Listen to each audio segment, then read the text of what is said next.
Hi everyone, this is Ecuboot, and for today's videos, we're going to show you a problem on our 2021 Toyota Camry. This car hadn't been used for quite a long time, resulted the battery had drained out, and after replacing it, we've had various of issues. To be more specific, this car idles RPM is around 1500 to 2000, where it should be under 1000. When you change gear, it will shake noticeably forward, and when you accelerate it, it will exceed over 25 kilometers per hour. There's no feedback while you press the gas pedal, similarly to a leave home mode on Mercedes. And with that being said, let's go ahead and diagnose this car. So this is our Camry. After surfing the forums, many of you had confirmed that we only need to reset the throttle and the problem would be solved.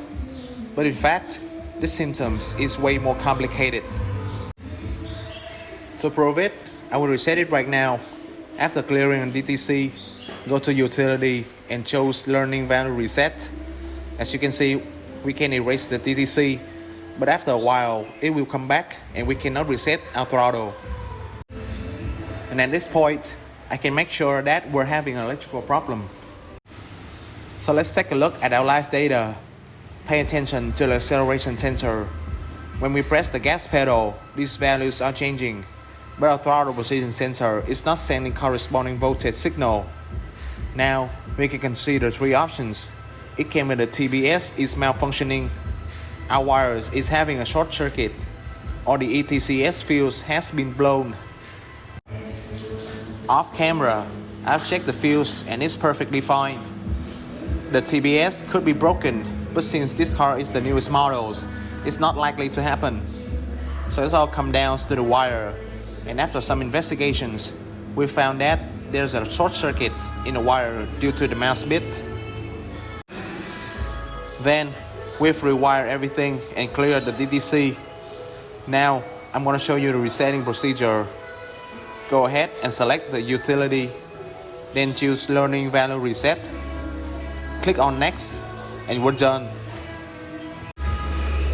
To conclude, this problem is not as simple as we see.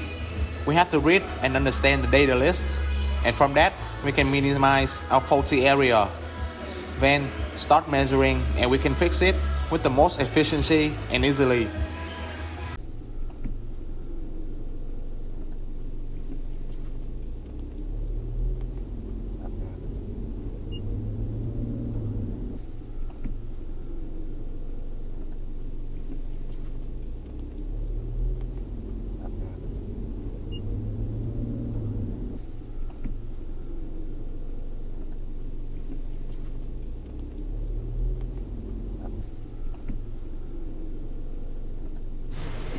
We really hope that you enjoyed today's videos.